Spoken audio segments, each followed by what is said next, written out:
Doctor ಎನ್.ಎ. Magadum CBSE ಶಾಲೆಯಲ್ಲಿ ವಿವಿಧ ಚಟುವಟಿಕೆಗಳ ಉದ್ಘಾಟನಾ ಸಮಾರಂಭ. ಚಿಕ್ಕೋಡಿ ತಾಲೂಕಿನ ಅಂಕ್ಲಿ ಗ್ರಾಮದ ಶ್ರೀ ಗೊಮ್ಮಟೇಶ್ ಶಿಕ್ಷಣ ಸಂಸ್ಥೆಯ ಅಂಗಸಂಸ್ಥೆಯಾದ ಡಾಕ್ಟರ್ ಎನ್.ಎ. ಮಗದುಮ್ಮ ಸಿಬಿಎಸ್ಇ ಶಾಲೆಯಲ್ಲಿ ಸನ್ 2026-27ನೇ ಸಾಲಿನ ಕಲೆ, ಕ್ರೀಡೆ, ಸಂಗೀತ, ಸಾಹಿತ್ಯ, ಸಾಂಸ್ಕೃತಿಕ, ಓದು, ಬರಹ, ಪ್ರವಾಸ, ವಿಜ್ಞಾನ ಮತ್ತು ತಂತ್ರಜ್ಞಾನ, ಕ್ರೀಡೋ ಲ್ಯಾಬ್ ಮುಂತಾದ ಚಟುವಟಿಕೆಗಳ ಉದ್ಘಾಟನಾ ಸಮಾರಂಭವನ್ನು ಸಂಸ್ಥೆಯ ಖಜಾಂಚಿಗಳಾದ ಲಲಿತಾ ಎನ್. ಮಗದುಮ್ಮ ಅವರು ದೀಪ ಬೆಳಗಿಸುವ ಮುಖಾಂತರ ಚಾಲನೆ ನೀಡಿದರು.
ನಂತರ ಮಾತನಾಡಿದ ಅವರು, ಚಟುವಟಿಕೆಗಳು ಕೇವಲ ಶಾಲೆಯಲ್ಲಿ ಅಷ್ಟೇ ಅಲ್ಲದೆ ಮನೆಯಲ್ಲಿ ತಂದೆ ತಾಯಿ, ಗುರು ಹಿರಿಯರಿಗೆ, ಸಂಬಂಧಿಕರಿಗೆ ಗೌರವ ನೀಡುವುದು ನಮ್ಮ ಭಾರತೀಯ ಸಂಸ್ಕೃತಿಯಾಗಿದ್ದು, ವಿದ್ಯಾರ್ಥಿಗಳು ಎಲ್ಲಾ ಚಟುವಟಿಕೆಗಳಲ್ಲಿ ಭಾಗವಹಿಸಿ ತಮ್ಮ ಪ್ರತಿಭೆಯನ್ನು ಪ್ರದರ್ಶಿಸಬೇಕು ಎಂದು ಹೇಳಿದರು.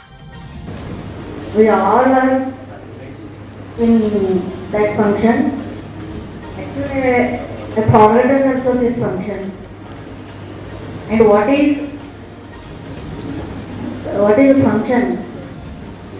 I am not remember. Yesterday again, sir has told to tomorrow there is function, man.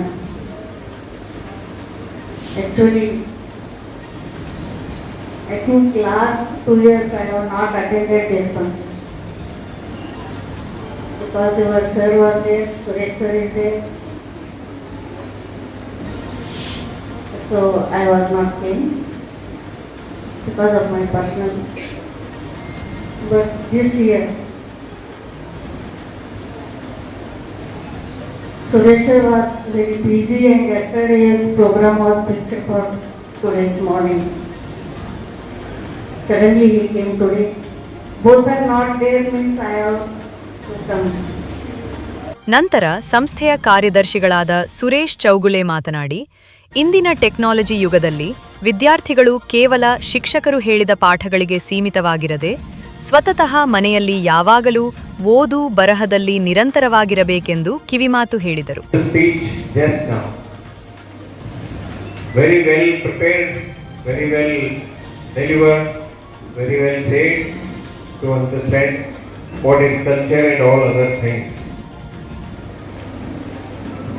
So I'm really proud that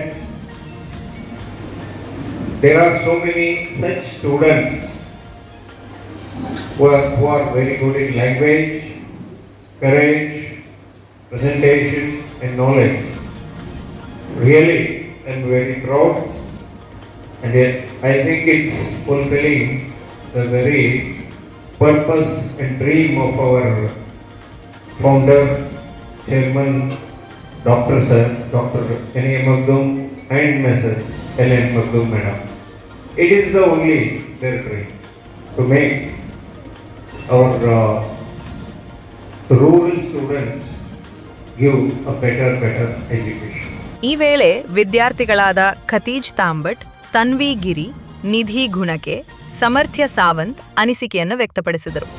ಕಾರ್ಯಕ್ರಮದಲ್ಲಿ ಶಾಲೆಯ ಪ್ರಧಾನ ಗುರುಗಳಾದ ಎನ್ಎಸ್ ನಿಡುಗುಂದೆ, ಅಂಗಸಂಸ್ಥೆಗಳ ಪ್ರಾಚಾರ್ಯರಾದ ಪ್ರಸನ್ನ ಸಾವಣೂರ್, ಹಜರತ್ ಅಲಿ ಪಾನಾರಿ, ವರ್ಷಾ ಥೋರತ್, ಶಾಲೆಯ ಸಾಂಸ್ಕೃತಿಕ ವಿಭಾಗದ ಮುಖ್ಯಸ್ಥರಾದ ಎಸ್ಎನ್ ಮಾನೆ, ಕುಮಾರಿ ಶೈಲಾ ಗೋಕಾಕ್, ವಿದ್ಯಾರ್ಥಿ ಪ್ರತಿನಿಧಿಗಳಾದ ಕುಮಾರ್ ವೇದಾಂತ್ ಪಾಟೀಲ್, ಕುಮಾರಿ ನವ್ಯಾ ಲಂಗೋಟಿ ಸೇರಿದಂತೆ ಶಾಲಾ ಸಿಬ್ಬಂದಿ ವರ್ಗದವರು, ವಿದ್ಯಾರ್ಥಿಗಳು, ಪಾಲಕರು ಉಪಸ್ಥಿತರಿದ್ದರು. ಅಮೃತ್ ಖೋತ್ ಸ್ವಾಗತಿಸಿದರು. ನಮೃತಾ ಘುಣಿಕೆ ನಿರೂಪಿಸಿದರು. ಸೃಷ್ಟಿ ಪಾಟೀಲ್ ವಂದಿಸಿದರು.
ಪಂಚ್ ನ್ಯೂಸ್ಗಾಗಿ ಅಂಕಲಿಯಿಂದ ರಾಜು ಧೊಂಗಡಿ.